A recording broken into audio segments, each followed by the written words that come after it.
শ্রেণীর ভাই বোনেরা, আজকে তোমাদের যে বিষয়টা আমি শুরু করব সেটা একেবারে নতুন তোমাদের কাছে।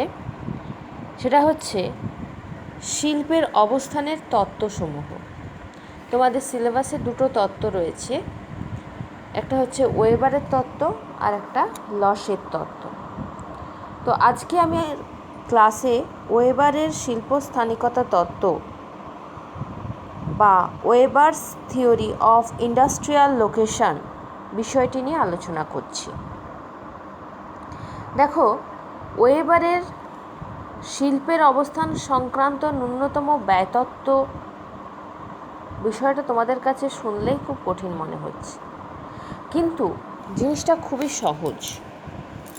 এই কারণেই সহজ বলবো, কারণ একটা শিল্পের অবস্থান কোথায় হতে পারে সেই বিষয় নিয়েই বিভিন্ন ভৌগোলিকবিদ বিভিন্ন রকম ধারণা দিয়েছেন। তো সেরকমই একটি ধারণা হলো এই ওয়েবারের শিল্পের অবস্থান সংক্রান্ত ন্যূনতম ব্যয়তত্ত্ব। মানে কোথায় কোন শিল্পের অবস্থান কীরকম হবে এবং কত কম খরচ হবে এই বিষয়টা নিয়ে এখানে আলোচনা করা হয়েছে। প্রথমে ভূমিকাতে আসছি। কি পরিপ্রেক্ষিতে এটা গড়ে উঠেছিল না, জার্মান অর্থনীতিবিদ আলফ্রেড ওয়েবার 1909 সালে ইউবারডেন স্ট্যান্ডার্ড ডার ইন্ডাস্ট্রিয়ান গ্রন্থে শিল্পের অবস্থান সংক্রান্ত ন্যূনতম ব্যয় সংক্রান্ত ন্যূনতম ব্যয়তত্ত্ব প্রকাশ করে। এর 20 বছর পরে 1929 সালে এই বইটির ইংরেজি অনুবাদ Alfred Weber's theory of industrial location লেখা প্রকাশিত হয়। ওয়েবার তত্ত্বের কিছু ত্রুটি থাকলেও এটা কিন্তু খুব সহজবোধ্য এবং এর মাধ্যমে বিশ্বের বহু শিল্পের অবস্থানকে ব্যাখ্যা করা গেছে। কোথায় শিল্প কীরকমভাবে গড়ে উঠবে সেই যে ধারণাটা ব্যাখ্যা করছে এই তত্ত্বটার মাধ্যমে। এর পশ্চাৎ পটভূমি কী ছিল না, সম্ভবত ইউরোপের শিল্প বিপ্লবের পর থেকেই ইউরোপে অর্থনৈতিক কর্মকাণ্ডের সঠিক অবস্থান কী হবে এই বিষয়ে বিজ্ঞানভিত্তিক চিন্তাভাবনা শুরু হয়। অর্থাৎ কি শিল্প বিপ্লব ঘটে গেছে, শিল্পের অর্থনৈতিক কর্মকাণ্ড সঠিক অবস্থান কী হবে অবশ্যই তো ভাবতে হবে। কারণ কি, না হলে কিন্তু শিল্পের অগ্রগতি ঘটবে না।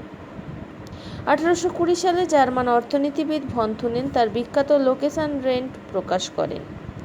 এরপর 1885 সালে ভিলহেল্ম লনহার্ট শিল্পের আদর্শ অবস্থান সম্পর্কে যে তাত্ত্বিক ব্যাখ্যা দেন তার উপর ভিত্তি করেই ওয়েবার 1909 সালে এই শিল্পের অবস্থান সংক্রান্ত ন্যূনতম ব্যয়তত্ত্বের ব্যাখ্যা দেন।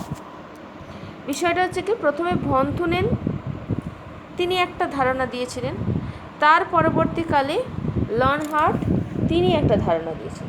তো এই লনহার্টের তত্ত্বের ওপর বেশ করেই কিন্তু ওয়েবার পরবর্তীকালে ন্যূনতম ব্যয়তত্ত্ব সম্পর্কে প্রকাশ করেছেন। তার কি কি অনুমান ছিল? তার অনুমান ছিল,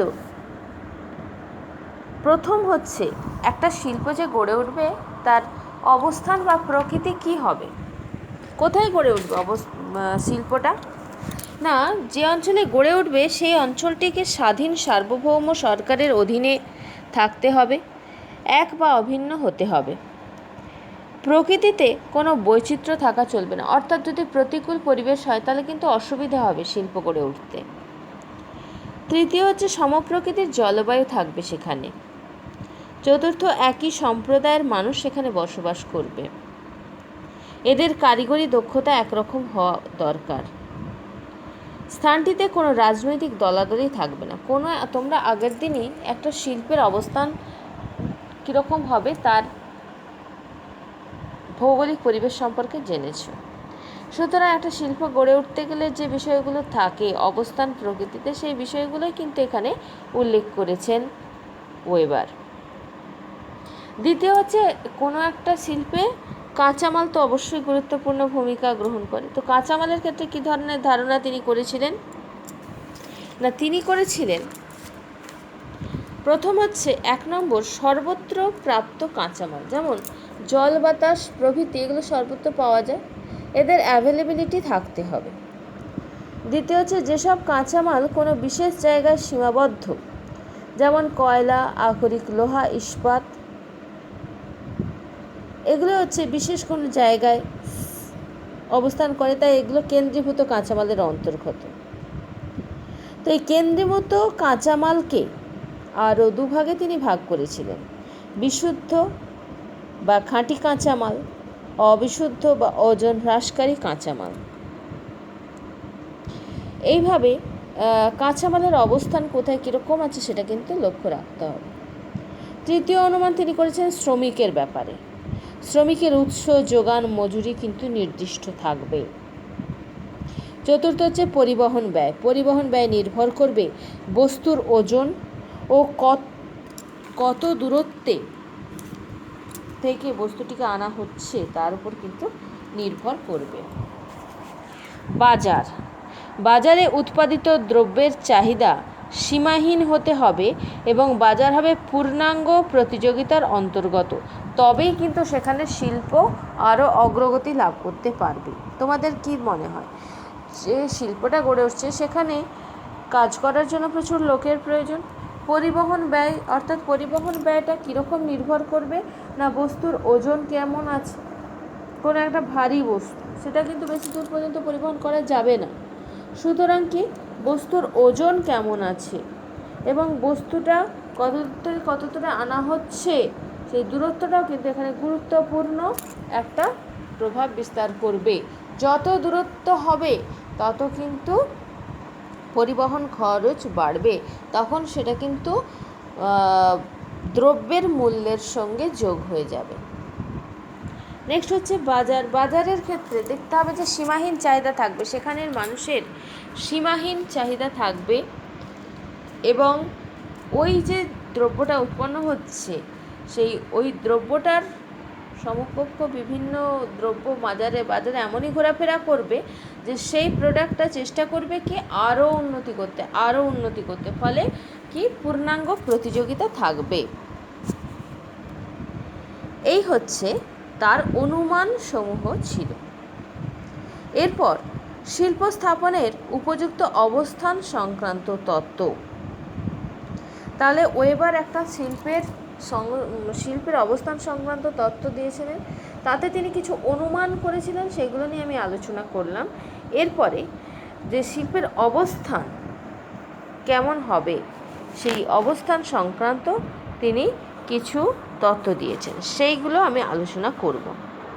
প্রথম হচ্ছে যেখানে পরিবহন ব্যয় কম, খুবই ন্যূনতম, শ্রমিকের মজুরি কম, এগুলোকেও কিন্তু উনি খুব মাথায় রেখেছিলেন যে পরিবহন ব্যয় তো একটা ব্যাপার, কিন্তু পরিবহনের ক্ষেত্রে যেন কম হয় ব্যয়টা, শ্রমিকের মজুরি যেন কম হয় এবং অর্থনৈতিক সুযোগ সুবিধা যেন অনেক বেশি থাকে। এই বিষয়গুলো কোনো একটা শিল্পের অবস্থানকে কিন্তু ত্বরান্বিত করবে। আবার দ্বিতীয় ক্ষেত্রে বলা হচ্ছে যে শিল্প স্থাপনের উপযুক্ত স্থান নির্ণয়ে পরিবহন খরচের গুরুত্ব, অর্থাৎ একটা শিল্প যে কারখানায় উৎপাদন হবে সেই শিল্পটাকে এক স্থান থেকে অন্য স্থানে নিয়ে যাওয়া হবে, তার জন্য পরিবহন খরচ বেশি। তো এমন একটা শিল্পটাকে এমন একটা জায়গায় গড়ে তুলতে হবে যাতে বাজারে পৌঁছে দেওয়ার জন্য এক্সট্রা বেশি খরচ না করতে হয়, সেই দিকেও কিন্তু নজর রাখতে হবে। তো সেই জন্য ওয়েবার শিল্পে 2 ধরনের পরিবহন ব্যয়ের কথা উল্লেখ করেছিলেন। 1 নম্বর হচ্ছে কাঁচামাল আনার জন্য খরচ, অর্থাৎ যেখানে খনি রয়েছে সেখান থেকে কাঁচামালগুলো আনতে হবে। আর হচ্ছে উৎপাদিত পণ্য বাজারে পাঠানোর খরচ তো অনেকই হতে পারে, একটা শিল্প গড়ে উঠছে মানে খরচ বিভিন্ন ক্ষেত্রে রয়েছে, কিন্তু প্রধান যে ব্যাপারটা সেটা হচ্ছে কি কাঁচামাল আনার খরচ, আর একটা হচ্ছে উৎপাদিত পণ্য বাজারে পাঠানোর জন্য ব্যয়। ওয়েবারের মতে শিল্প গড়ে তোলার জন্য সবচেয়ে কম পরিবহন ব্যয়যুক্ত অঞ্চলটি কোথায় অবস্থিত তা জানতে হলে আরও অন্যান্য যে বিষয়গুলো জানা প্রয়োজন সেগুলি হচ্ছে, কি বললাম কথাটা, না ওয়েবার মনে করেছিলেন কি যে সবচেয়ে কম পরিবহনযুক্ত অঞ্চলটি কোথায় অবস্থিত তা জানতে হলে আরও অন্যান্য যে বিষয়গুলো জানা প্রয়োজন সেই বিষয়গুলো কি কি না 1 নম্বর হচ্ছে কি পরিমাণে কত ধরনের কাঁচামাল দরকার। কারণ যদি কাঁচামাল উৎপাদক অঞ্চলে শিল্প গড়ে তোলা হয় তাহলে কাঁচামাল সংগ্রহের জন্য পরিবহন ব্যয় কিন্তু লাগবে না। দ্বিতীয়, সেই কাঁচামাল কোথায় পাঠানো হচ্ছে। তৃতীয়, কাঁচামালের উৎস থেকে শিল্পাঞ্চলের দূরত্ব প্রভৃতি সম্পর্কে জানা প্রয়োজন। চতুর্থত, যদি শিল্পাঞ্চলটি বিক্রয় কেন্দ্র বা বাজারের অবস্থিত হয় তাহলে সেক্ষেত্রে শিল্পজাত পণ্য বাজারে পাঠানোর জন্য কোনো পরিবহন কিন্তু লাগবে না, কারণ শিল্পাঞ্চলটাই তো কোথায় অবস্থান করছে, বাজারে, তাহলে তো পরিবহন খরচ লাগবে না, এটা তো স্বাভাবিক ব্যাপার। পঞ্চমত, শিল্পাঞ্চলটি যদি কাঁচামাল উৎপাদক অঞ্চল এবং বাজার এই দুটোর মধ্যবর্তী হয় তাহলে কিন্তু কাঁচামাল ও শিল্পজাত পণ্য ওজন দূরত্বের ওপরে পরিবহনের ব্যয় কিন্তু নির্ধারিত হবে, অর্থাৎ আনা এবং পরিবহন করা দুটোতেই কিন্তু পরিবহন খরচ যুক্ত হবে। তো এই সমস্ত বিষয়গুলো কিন্তু পরিবহনের ক্ষেত্রে খুব গুরুত্বপূর্ণ। তিনি মনে করেছিলেন যে মোট পরিবহন ব্যয় সমান কাঁচামাল উৎপাদন ব্যয় যুক্ত উৎপাদিত দ্রব্যের সরবরাহ ব্যয়, অর্থাৎ যেটা প্রথমেই বললাম যে তিনি দুটো বিষয়ের উপর গুরুত্ব দিয়েছেন, একটা হচ্ছে আনার খরচ আর একটা পরিবহনের খরচ, আর সেই বিষয়গুলোকে প্রাধান্য দিয়ে কম পরিবহনযুক্ত অঞ্চল কোনটা হতে পারে সেই বিষয়ে তিনি এতগুলো 5টা কথা, এই 5টা পয়েন্ট, এই যে ব্যাখ্যাটা আমি বললাম, এই 5টা পয়েন্টের ব্যাখ্যাটা উনি করেছিলেন। এখন হচ্ছে এই যে শিল্প কেন্দ্রটি কোথায় গড়ে উঠবে তা নির্ভর করবে পণ্যসূচক বা মেটেরিয়াল ইন্ডেক্সের ওপর। তো মেটেরিয়াল ইন্ডেক্স ব্যাপারটা কি না, কেন্দ্রীভূত কাঁচামালের ওজন। কেন্দ্রীভূত কাঁচামাল অর্থাৎ কি, ওই যে আমি আগেই বললাম যে যেসব কাঁচামালগুলো কোনো বিশেষ জায়গায় সীমাবদ্ধ, যেমন ধর কয়লা, আকরিক লোহা, এগুলো বিশেষ জায়গায় সীমাবদ্ধ। এই কেন্দ্রীভূত কাঁচামালের ওজন ভাজিত উৎপাদিত দ্রব্যের ওজন। কাঁচামাল কতটা আমি নিয়ে এলাম, সেখান থেকে কী কী দ্রব্য উৎপাদন করলাম, তাদের মধ্যে যে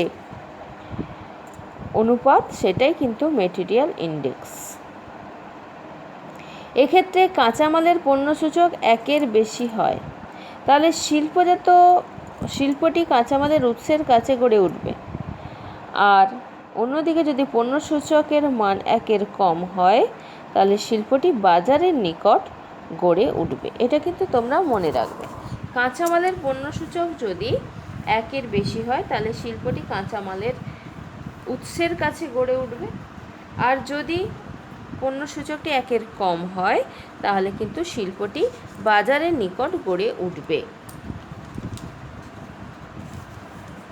এমতাবস্থায় শিল্প গড়ে তোলার সবচেয়ে সুবিধাজনক অবস্থান বা স্থান কি কি হতে পারে না, 1 নম্বর, যদি কাঁচামাল হয় একটা এবং বাজার হয় একটা তাহলে কি হবে, দেখা যাবে যে যদি কাঁচামালটি সর্বত্র পাওয়া যায়, যদি কাঁচামালটি কেন্দ্রীভূত সর্বত্র পাওয়া যায়, এই ক্ষেত্রে শিল্প বাজারে গড়ে উঠবে, তাহলে কোনো পরিবহন ব্যয় লাগবে না। আর যদি কাঁচামালটি হয় কেন্দ্রীভূত বা বিশুদ্ধ, এক্ষেত্রে শিল্পটি কাঁচামাল উৎপাদন ক্ষেত্র ও বাজারের মধ্যবর্তী গড়ে উঠবে। এখানে একটা ট্রায়াঙ্গেল শেপ ছবি দেওয়া আছে, তোমরা প্রত্যেকে হয়তো দেখতে পাচ্ছ। এই যে এই ছবিটা, এখানে দেখো দেওয়া আছে যে এম হচ্ছে বাজার, R1 R2 পৃথক পৃথক অবিশুদ্ধ কাঁচামাল উৎপাদন ক্ষেত্র, এল হচ্ছে শিল্প স্থাপনের স্থান। এক্ষেত্রে শিল্পটিকে দুটি সমান প্রকৃতির ওজন হ্রাসশীল কাঁচামালের উৎস স্থান হিসেবে ধরা হয়েছে R1 R2। এরা যথাক্রমে দুটি অবিশুদ্ধ কাঁচামালের উৎসস্থল, এম এদের বাজার, বুঝতে পারছিস, এবং এল হচ্ছে শিল্প স্থাপনের স্থান।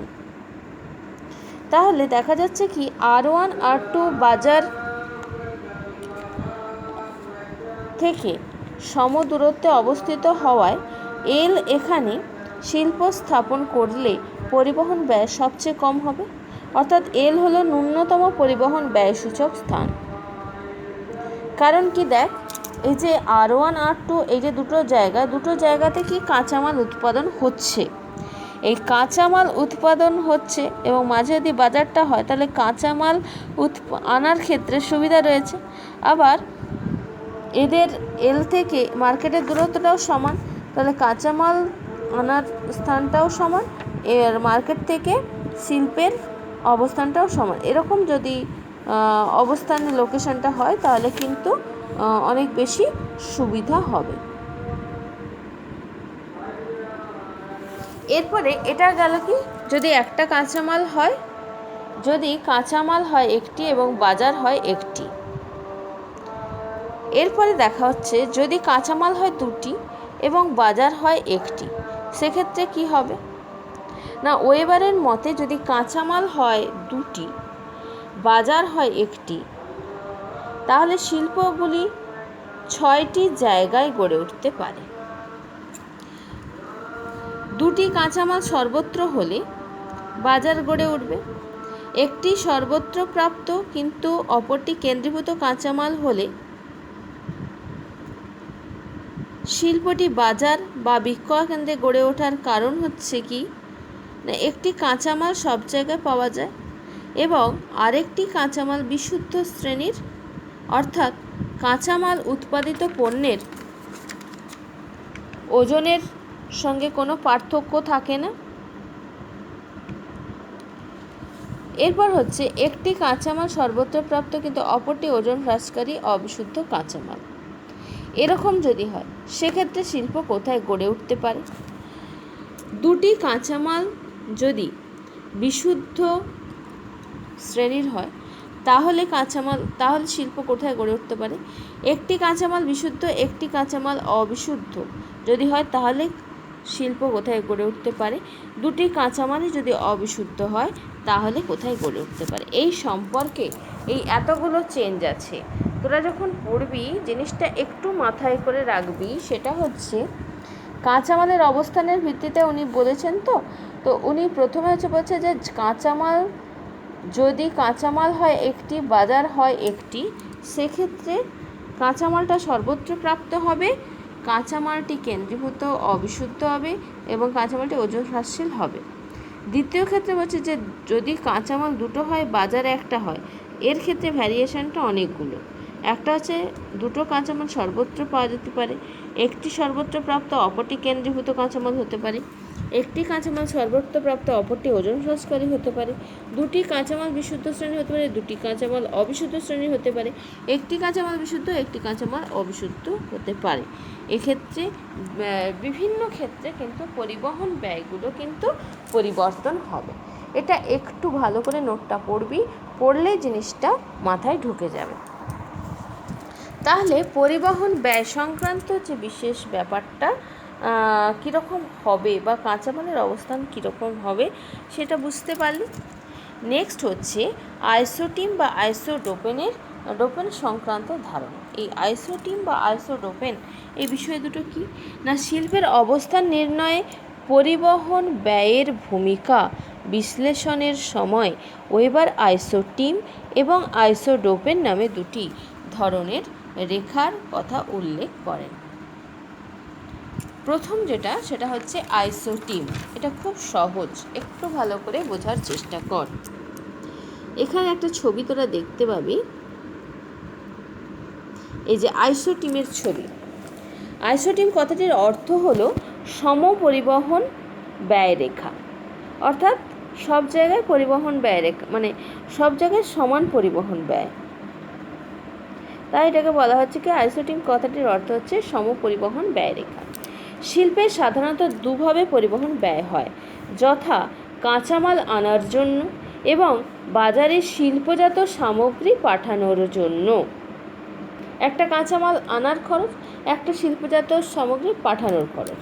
এই দুই ধরনের পরিবহন ব্যয় আলাদাভাবে বোঝানোর জন্য ওয়েবার আইসোটিম নামে কয়েকটি বৃত্তরেখা কল্পনা করেছেন। এখানে দেখ একটা ছবি দেওয়া আছে। প্রথম যে ছবিটা, এই যে ছবিটা, এই ছবিটাতে এল যে লেখাটা দেখতে পাচ্ছি এটা হচ্ছে কাঁচামালের উৎপাদন কেন্দ্র, আর এম হচ্ছে বাজার। L1, L2, L3, L4 এগুলো সব হচ্ছে আইসোটিম রেখা, সমপরিবহন ব্যয় রেখা। দূরত্বগুলো এখানে দেওয়া আছে ছবিতে। সুতরাং ওই সমপরিবহন ব্যয়যুক্ত স্থানগুলির ওপর দিয়ে যে বৃত্তরেখাটি কল্পনা করা যায় সেটি কাঁচামালের আইসোটিম। মানে এই যে ধর L1 রেখাটা বা L2 রেখাটা, L3 রেখাটা, এদের মানে ওপর থেকে নিচ পর্যন্ত L3 পুরোটাই, মানে পুরো গোলটাই কি সেম সমপরিবহন রেখাই হবে, মানে সেম দাম থাকবে, পরিবহনের খরচটা ওই রেখা বরাবর একই থাকবে। নিচে আরেকটি চিত্রে বিক্রয় কেন্দ্র থেকে দেখানো হয়েছে, বিক্রয় কেন্দ্র থেকে 1 কুইন্টাল উৎপাদিত পণ্য 10 কিলোমিটার 20 কিলোমিটার ইত্যাদি দূরত্বে পাঠানোর ব্যয় নির্দেশ করা হয়েছে। উৎপাদিত পণ্যের আইসোটিম রেখা কল্পনা করা হয়েছে। এখানে M1, M2 এগুলো আইসোটিম লাইন। মার্কেট থেকে দূরত্বটা এখানে বোঝানো হয়েছে। উপরের চিত্রটিতে বিক্রয় কেন্দ্র থেকে 1 কুইন্টাল উৎপাদিত পণ্য 10 কিলোমিটার 20 কিলোমিটার দূরত্বে পাঠানোর পরিবহন নির্দেশ করেছে উৎপাদিত পণ্যের আইসোটিম রেখা কল্পনা করা হয়েছে। ছবিটা কিন্তু কিছুই নয়, ছবি দুটোতেই দেখানো হচ্ছে দুটো বিষয়কে, একটা হচ্ছে মার্কেট আর একটা কাঁচামালের উৎপাদন কেন্দ্র। যখন দেখাচ্ছে কাঁচামালের উৎপাদন ক্ষেত্র থেকে মার্কেট প্রথম ছবিতে, তখন বিষয়টা কি প্রত্যেকটা হচ্ছে ডিস্টেন্সে দেখানো হয়েছে, কত কিলোমিটার দূরত্বে যাচ্ছে। প্রত্যেকের ক্ষেত্রেই কিন্তু সমান আইসোটিমগুলো টানা হয়েছে, প্রত্যেকটা দূরত্বেই কিন্তু পরিবহন ব্যয় এক হবে। উল্টো দিক থেকে এটা দেখানো হয়েছে কি যে এই মার্কেট থেকে এবারে এতে যাচ্ছে, কাঁচামাল উৎপাদন কেন্দ্রে যাচ্ছে। তো সেক্ষেত্রে দেখা যাচ্ছে 10, 20, 30, 40 করে এখানে দেখানো হয়েছে। প্রত্যেকটা আইসোটিম রেখাই কিন্তু সমান পরিবহন ব্যয়কে নির্দেশ করবে। এইটাই হচ্ছে আইসোটিম। এই দুটো ছবি একসাথে তোরা প্র্যাকটিস করে লিখতে পারিস, অথবা যদি সিঙ্গেল একটা ছবি দেখাস তাহলে এই ছবিটা তোরা অভ্যেস করবি। এই ছবিটাতে দুটো বিষয়কে স্পষ্ট করেছে। যে কোনো একটা ছবি তোরা ব্যবহার করবি। আমার মনে হয় আমি যেহেতু নোটটা তোদেরকে দিয়ে দিলাম, এই নোটে যে ছবিটা আমি ব্যবহার করেছি ওটার সাপেক্ষে লিখলে তোরা বেশি সুন্দরভাবে লিখতে পারবি। যাই হোক, নেক্সট হচ্ছে আইসোডোপেন রেখা। এটা হচ্ছে আইসোডোপেন রেখা বা মোট পরিবহন ব্যয় রেখা। আগেরটা পড়লাম সম পরিবহন ব্যয় রেখা, এই যে, আর এটা হচ্ছে মোট পরিবহন ব্যয় রেখা। এখানে কি দেখানো হচ্ছে না, ন্যূনতম পরিবহন ব্যয় নির্ণয় করার জন্য, মানে সবচেয়ে কম কত পরিবহন ব্যয় লাগবে সেটা নির্ণয় করার জন্য ওয়েব আর কাঁচামালের আইসোটিম রেখা এবং উৎপাদিত পণ্যের আইসোটিম রেখা কল্পনা করেছেন, যেখানে পরস্পর এই রেখাগুলো ছেদ করে সেই ছেদবিন্দুগুলোকে যুক্ত করে আরও এক প্রকার ডিম্বাকৃতির রেখা টানা হয়েছে। এই রেখাকে আইসোডোপেন বলা হচ্ছে। তাহলে ওই যে ছবিটাতে দেখ, এই যে একটা লাল কালারের সার্কেল টানা আছে, 100 টাকা, 200 টাকা, 300 টাকা, এইগুলো যদি পরপর চলে, আবার কালো রঙেরও রেখাচিত্র দেওয়া আছে, এগুলো যদি চলতে থাকে তাহলে একটা সময় কী হবে, দুজনে মিশতে থাকবে। এই যে ছবিটাতে দেখ, এই যে 100 টাকার রেড মার্কিং, এখানেও 100 টাকার রেড মার্কিং, 200 টাকা চলে গেছে 200 টাকা, 300 টাকা চলে গেছে 300 টাকা, কমলা কালারে চলে গেছে, এই দিক দিয়ে একটা খয়েরি কালারে চলে গেছে। তাহলে এখানে দেখা যাচ্ছে, দেখ ওই দুটো রেখা, একটা হচ্ছে কমলা কালারের রেখা আর একটা হচ্ছে খয়েরি কালারের রেখা। এই যে দুটো পয়েন্ট যে অংশটাতে মিট করেছে, এই পয়েন্টগুলোকে যুক্ত করা হচ্ছে। এখানে দেখ স্যার মানে অ্যারো দিয়ে দিয়ে দেখিয়েছে, আমি এখানে দেখাতে পারছি না তাদেরকে মার্ক করে, কিন্তু বোঝানোর চেষ্টা করছি। এই যে দেখ, একটা খয়েরি কালারের রেখা আর একটা কমলা কালারের রেখা যে অংশগুলোতে মিট করেছে, এইগুলোকে যুক্ত করে করে আবার একটা করে সার্কেল করা হয়েছে। এই সার্কেলটার মানেটা কি? এই সার্কেলটার মানে হচ্ছে এই যে অংশগুলো হচ্ছে সবচেয়ে কম পরিবহন ব্যয় লাগবে। কেন? কারণ কি? কারণ হচ্ছে দুটোর ছেদবিন্দু এটা। সেই জন্য ওই পরিবহন পথে যেখানে যাই টাকাই খরচ হোক না কেন, ওই অংশগুলোতে পার্টিকুলারলি কম টাকা লাগবে। এটাকে বলা হচ্ছে কি আইসোডোপেন। আশা করি বুঝতে পেরেছিস। এরপরে চলে আসছি শিল্প স্থাপনের উপযুক্ত স্থান নির্ণয়ে শ্রমিকের মজুরির গুরুত্ব। তাহলে এতক্ষণ পরিবহন ব্যয় নিয়ে আলোচনা করলাম। এরপরে হচ্ছে শ্রমিকের যে মজুরি, সেই শ্রমিকের মজুরি কি হবে না, এই শ্রমিকের মজুরির ক্ষেত্রে তিনটে গাণিতিক পদ্ধতির কথা উল্লেখ করেছে। প্রথম হচ্ছে মজুরি সূচক 1, দ্বিতীয় হচ্ছে শ্রমগুণক 2, তৃতীয় হচ্ছে ক্রিটিক্যাল আইসোডোপেন 3। এই তিনটি গাণিতিক পদ্ধতিতে নিচে সংক্ষেপে আলোচনা করা হচ্ছে। এক হচ্ছে মজুরি সূচক 1, প্রতি একক উৎপাদনের জন্য যে গড় মজুরি তাকে বলা হচ্ছে মজুরি সূচক। মানে একজন মজুর সে যতটা উৎপাদন করলো তার প্রতি একক উৎপাদনে সে একা যতটা উৎপন্ন করেছে তার সাপেক্ষে যে গড় মজুরি সেটাকে বলা হচ্ছে মজুরি সূচক। যে শিল্পে মজুরি সূচক যত বেশি, ন্যূনতম পরিবহন ব্যয়ের চেয়ে সেই শিল্পের ন্যূনতম মজুরি সূচকের অবস্থানের দিকে সরে যাওয়ার প্রবণতা তত বেশি হবে।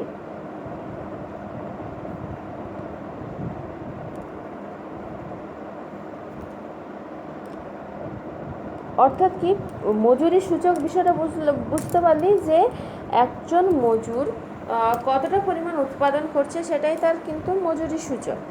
যে শিল্পে মজুরি সূচক বেশি, যেখানে পরিশ্রম করলে টাকা বেশি পাওয়া যাবে, ন্যূনতম পরিবহন ব্যয়ের চেয়ে সেই শিল্পের ন্যূনতম মজুরি সূচকের অবস্থানের দিকে সরে যাওয়ার প্রবণতাও কিন্তু তত বেশি হবে। অর্থাৎ ধর কোনো একটা শিল্প, যে শিল্পটা বাজারে গড়ে উঠেছে, তাহলে তার পরিবহন খরচ লাগছে না। সেই ইন্ডাস্ট্রিতে যে যে শ্রমিকরা কাজ করবে, সেই শ্রমিকরা কিন্তু একটু বেশি মূল্য পাবে মজুরি সূচক হিসেবে। মজুরি সূচকটা তাদের কিন্তু একটু বেশি হবে, যেহেতু সেখানে পরিবহন খরচটা লাগছে না।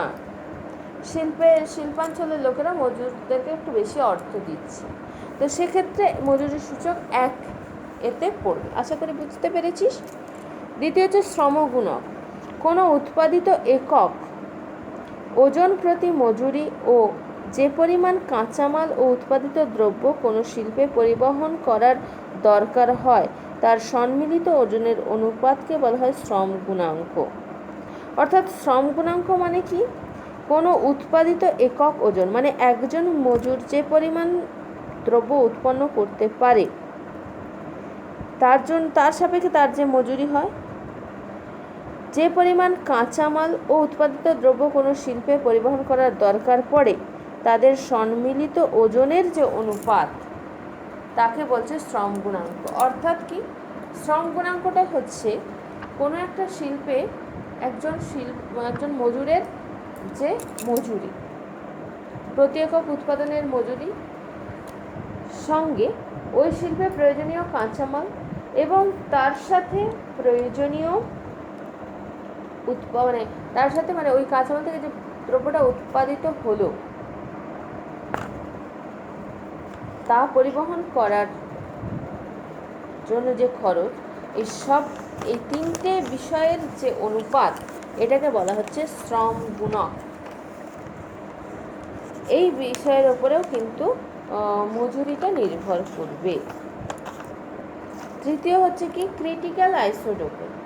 এটা কি শ্রমিকের ন্যূনতম মজুরি এবং মোট পরিবহন ব্যয়বোধক রেখা। অর্থাৎ একজন শ্রমিকের সবচেয়ে কম কত মজুরি পেতে পারে এবং মোট পরিবহন ব্যয়বোধক রেখা। এটি হচ্ছে সেই আইসোটোপেন রেখা যেখানে কিনা সস্তা শ্রমিকের মজুরি বাবদ ব্যয় লাঘবের পরিমাণ ও কাঁচামাল উৎপাদিত দ্রব্যের মোট পরিবহন ব্যয় সমান হয়। অর্থাৎ সস্তা শ্রমিকের মজুরি বাবদ যে টাকাটা লাঘব হয়, কাঁচামাল উৎপাদিত দ্রব্যের মোট পরিবহন ব্যয়ের সঙ্গে সেটা সমান হয়ে যায়। ক্রিটিক্যাল আইসোটোপেনটা সেটাই, যে একটা জায়গায় মজুরকে যে পরিমাণ কম টাকা দেওয়া হচ্ছে, এর ফলে ইন্ডাস্ট্রির যে লাভটা থাকছে, সেই লাভটা কার সঙ্গে সমান হচ্ছে না কাঁচামাল আনার খরচ এবং বাজারে পরিবহন করার খরচের সঙ্গে সমান হচ্ছে। সে ক্ষেত্রটাই কিন্তু হচ্ছে ক্রিটিক্যাল আইসোটোপেন হবে। এখানে একটা ছবি দেখতে পাচ্ছিস তোরা, এই যে এখানে এঁকে দিয়েছি আমি, এই যে ছবিটা দেখ ভালো করে। এটা হচ্ছে ক্রিটিক্যাল আইসোটোপেন রেখার ছবি। ছবিটাতে দেখতে পাচ্ছিস ওয়েবারের মতে শ্রম শিল্পের অবস্থানে ক্রিটিক্যাল আইসোটোপেনের সাথে যথেষ্ট গুরুত্ব রয়েছে, কারণ এই রেখার মধ্যে অবস্থিত শ্রমিকের অবস্থানে ন্যূনতম পরিবহন ব্যয়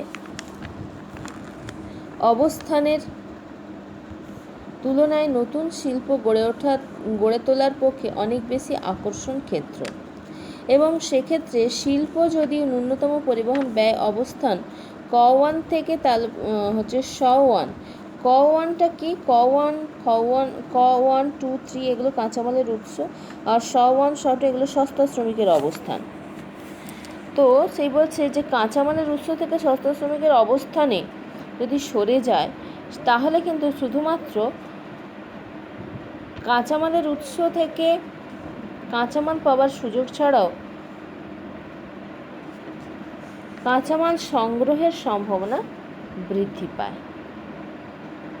এখানে ছবিতে তোরা দেখতে পাচ্ছিস যে শিল্প গড়ে উঠেছে, সগুলো শিল্প, এবং বাজার গড়ে উঠেছে, কাঁচামাল পাওয়া যাচ্ছে ক1 ক2 ক3। তাহলে বাজার থেকে তোদের কাঁচামালের অবস্থানগত দূরত্বটা তিনটের ক্ষেত্রে এক থাকছে। এবার শিল্পের শ্রমিকের অবস্থান হচ্ছে স1 স2। তাহলে এইরকম জায়গায় যদি স1 স2তে অবস্থান হয়, তাহলে এই যে 200 300 400 500 লেখা আছে, এইগুলো কি, এগুলো হচ্ছে টাকাটা হচ্ছে কত খরচ পড়ছে, কাঁচামালের ক্ষেত্রে কত খরচ পড়ছে। তাহলে এই প্রথম দ্বিতীয় সার্কেলের মধ্যে যদি এদের শ্রমিকের অবস্থান থাকে, তাহলে মোটামুটি একটা বিষয়টাতে ব্যালেন্স থাকবে। এটাই কিন্তু এই ক্রিটিক্যাল আইসোটোপেনে বোঝাতে চেয়েছে। নেক্সট হচ্ছে শিল্প স্থাপনে শিল্প সমাবেশের গুরুত্ব। শিল্প সমাবেশের গুরুত্ব বিষয়টা কি না, ওয়েবারের মতে শিল্পে অনুকূল অবস্থান নির্ণয়ের শুধু ন্যূনতম পরিবহন ব্যয় বা ন্যূনতম মজুরির প্রভাব বিস্তার করে না। কোনো জায়গায় একসঙ্গে অনেকগুলো শিল্পের সমাবেশ হলে সেখানে উৎপাদনের খরচ অনেক কম হয়। তাই নতুন শিল্পটি এই শিল্প এলাকা বা শিল্প ক্ষেত্রের মধ্যে গড়ে উঠতে পারে। এখানে একটা ছবি দেখানো হয়েছে, দেখ প্রথম ছবিতে দেখানো যাচ্ছে ক1 ক2 ক3, এগুলো হচ্ছে ক্রিটিক্যাল আইসোটোপেন হিসেবে অবস্থান করছে কাঁচামালের উৎস, ন্যূনতম পরিবহন ব্যয় কেন্দ্র। শ্রম শিল্পে বিক্ষিপ্ত অবস্থান দেখানো হচ্ছে। আরেকটা দেখানো হচ্ছে ক1 ক2 ক3 একসঙ্গে সমাবেশভাবে অবস্থান করছে, ক্রিটিক্যাল আইসোটোপেন রেখাগুলো একসঙ্গে সমষ্টি অবস্থান করছে। একটা কমন অঞ্চল পাওয়া গেছে, কালো রঙের দেওয়া আছে, যেটা শিল্প স্থাপনে শিল্প সমাবেশে গুরুত্ব পাচ্ছে। শিল্প স্থাপনে শিল্প সমাবেশের গুরুত্ব, অর্থাৎ কাঁচামাল ক্ষেত্র বিভিন্ন জায়গায় থাকলে সেখানে শিল্প সমাবেশ হওয়াটা অসুবিধাজনক। তুলনামূলক কাঁচামালগুলো যদি একসঙ্গে থাকে, তার যে সম্মিলিত অঞ্চলটা, সেখানে যদি শিল্পটা গড়ে ওঠে, সেখানে কিন্তু অনেক বেশি ভালোভাবে উন্নতি লাভ করতে পারবে। এখানে ন্যূনতম পরিবহন ব্যয় থাকবে, কারণ কি, যেহেতু কাঁচামাল ক্ষেত্রতেই গড়ে উঠছে শিল্পাঞ্চল। তাহলে একদম ব্রিফলি যদি বিষয়টা বলি, তাহলে ওয়েবার যে প্রথম যে অনুমানগুলো করেছেন, তোরা করতে গিয়ে ঘাবড়ে যাবি না, এই কারণেই বলছি, কারণ জিনিসটা একটু ডিটেলসে করতেই হবে, আর হচ্ছে একটু কঠিন, তোরা একদম বিষয়টার সঙ্গে পরিচিত না, তো সেই জন্য আমাকে বলতে হচ্ছে যেগুলো, সেটা হচ্ছে অনুমান সমূহের মধ্যে অবস্থান প্রকৃতি, কাঁচামালের প্রকৃতি, শ্রমিক, পরিবহন ব্যয় এবং বাজার। এই যে 5টা বিষয়কে তিনি অনুমান করেছিলেন, সেই 5টা বিষয়কেই ডিটেলে ব্যাখ্যা করে করে এত বড় নোটে আলোচনা করা আছে। সেজন্য পড়তে গিয়ে তোরা মোটেই ঘাবড়ে যাবি না। প্রথমে যেটা তোরা ওয়েবারের তত্ত্বের পশ্চাৎপটমান করে অনুমান সমূহগুলো জানলি, এবার অনুমান সমূহগুলো ডিটেলসে আলোচনা করা আছে। পরীক্ষাতে যখন পড়বি তখন যেমন যদি 7 নম্বরের প্রশ্ন দেওয়া হয় ওয়েবারের শিল্পস্থানিকতা তত্ত্ব আলোচনা করো, তখন কিন্তু পূর্ণ 7 নম্বরে পুরো নোটটা চেষ্টা করতে হবে নামাবার, না হলে কিন্তু পাবি। যদি দেওয়া থাকে 3 নম্বর কি 4 নম্বর, তখন হয়তো প্রশ্নের ভাগ থাকবে অনুমান সমূহগুলো উল্লেখ করো, দিয়ে হয়তো বলে দিল যে শিল্প স্থাপনের উপযুক্ত স্থান নির্ণয়, পরিবহন খরচের গুরুত্ব আলোচনা, তখন শুধু পরিবহন খরচের অংশটাই আলোচনা করবে। এই জন্য আমি যে নোটটা পিডিএফে পাঠাচ্ছি, এটা যেরকমভাবে যেখানে যে রং ব্যবহার করা হয়েছে কালি, সেইভাবে সেই রঙের কালি ব্যবহার করে তোরা নোটটা লিখবি খাতায়। আমার ভিডিও রেকর্ডিংটা, অডিও রেকর্ডিংটা ভালো করে শুনবি, নোটটা সামনে খুলবি, খুলে অডিও রেকর্ডিংটা শুনবি আস্তে আস্তে, তাহলে জিনিসটা ক্লিয়ার হবে, বুঝতে সুবিধা হবে। নিজেরা পড়বি এবং না দেখে দুবার লিখবি, তাহলে এটা ক্লিয়ার হবে। এটা একটু কঠিন, জিনিসটা সহজ, বারবার পড়লে বুঝতে পারবি, ভয় পাবি না, পড়বি। আর নোটটা তৈরি করে লিখবি, লিখে আমাকে পাঠাবি, আমি দেখবো কেমন লিখেছিস। লাস্ট যে আলোচনাটা করছি, সেই লাস্ট আলোচনাটা হচ্ছে সমালোচনা। সমালোচনা হচ্ছে কি, আজ থেকে প্রায় 96 বছর আগে ওয়েবার এর শিল্প অবস্থান সম্পর্কিত তত্ত্বটি প্রকাশিত হবার পর পৃথিবীর বিভিন্ন দেশের সমাজ বিজ্ঞানের বিভিন্ন দিক থেকে তত্ত্বটি গভীরভাবে বিশ্লেষণ করা যায়। ফলে আলোচ্য তত্ত্বের কিছু দুর্বলতা, কিছু প্রশংসনীয় দিক আমাদের সামনে উঠে আসে। প্রথম সমালোচনাগুলো আমি পরপর আলোচনা করব। প্রথম সমালোচনা বলছে, ওয়েবার তত্ত্বটি অত্যন্ত সহজ, সরল, অবাস্তব। যেসব অনুমানের ওপর ভিত্তি করে তিনি তার তত্ত্বটি সরল রচনা করেন, তা বাস্তব ক্ষেত্রে কিন্তু পাওয়া যায় না সব ক্ষেত্রে।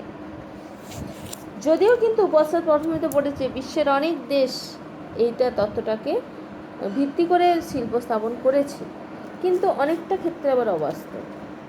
শিল্পের অবস্থান নির্ণয়ে তিনি কেবল পরিবহন ব্যয়, শ্রমিকের মজুরি, শিল্প সমাবেশের সুযোগ সুবিধা, 3টি বিষয়ের উপর বিশেষভাবে গুরুত্ব দিয়েছেন। কিন্তু শিল্পের অবস্থান নির্ণয়ে জলবায়ু, করণীয় পদ্ধতি, সরকারি নীতি, এগুলো হচ্ছে কর নীতি এবং তার পদ্ধতি, সরকারি নীতি, এই বিষয়গুলো কিন্তু কোনো স্থানই পায়নি। কিন্তু কোনো একটা অঞ্চলের শিল্প গড়ে উঠতে গেলে এগুলো খুব ভাইটাল একটা বিষয়। শ্রমিক এবং বাজার বা বিক্রয় কেন্দ্রকে ওয়েবার স্থাবর রূপে গণ্য করেছেন। কিন্তু শ্রমিক অত্যন্ত গতিশীল, তারা যেখানে কাজের সুযোগ পাবে সেখানে চলে যেতে পারে। বাজার বিক্রয় কেন্দ্রগুলো বর্তমানে এত ব্যাপকভাবে বিস্তার লাভ করেছে যে পরিবহন ব্যয় কোনো বিশেষ বিক্রয় কেন্দ্রের পরিপ্রেক্ষিতে হিসেব করা হবে, তা আলোচনা করা হবে, তা অনেক সময় ঠিক করা কিন্তু কঠিন হয়ে দাঁড়ায়। ওয়েবার 4 নম্বরে বলছে, ওয়েবার পরিবহন ব্যয় হিসাব করেছেন শুধুমাত্র ওজন এবং দূরত্বের ভিত্তিতে, কিন্তু প্রকৃতপক্ষে বিভিন্ন পরিবহন সংস্থার মূলনীতি, পণ্যের প্রকৃতি, পরিবহনের ব্যবস্থার গুণাগুণ, ভূমিরূপের ধরন প্রভৃতির ওপরে পরিবহন ব্যয় কিন্তু নির্ভর করে। তার মতে বাজার হচ্ছে পূর্ণ প্রতিযোগিতামূলক, কিন্তু শিল্প তত্ত্বের ভিত্তিতে পূর্ণ প্রতিযোগিতার চরিত্র কিন্তু অনেকটা পাল্টে যায়। ওয়েবারের তত্ত্বে পণ্যদ্রব্যের মূল্যের হ্রাসবৃদ্ধির প্রভাবে বিবেচিত হয়নি। তার মতে কোনো স্থানে অনেকগুলো শিল্প সমাবেশ ঘটলে সেখানে নতুন শিল্প গড়ে ওঠে।